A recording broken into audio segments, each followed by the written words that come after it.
Muy buenos días, vamos con lo mejor de la información deportiva con toda la fuerza, el ánimo y el amor. Y comenzamos hablando de la tradicional carrera panamericana que lo sabemos tendrá una parada aquí en la Ciudad de México. Para esta edición 2016 la carrera tendrá que cambiar su ruta, arrancará no en el lugar de costumbre que es Oaxaca.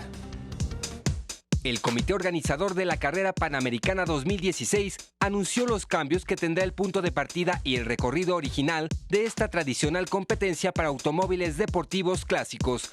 Debido a los movimientos sociales que se realizan en el estado de Oaxaca, el comité organizador de esta carrera determinó cambiar el punto de salida de la justa al estado de Querétaro y poner como primera parada a la ciudad de Puebla.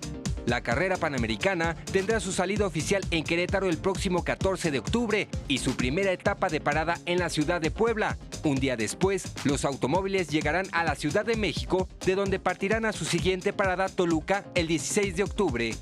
La ruta, posteriormente, abarcará las ciudades de Morelia, Guanajuato, Aguascalientes, Zacatecas, para encontrar su punto final en Durango el 20 de octubre.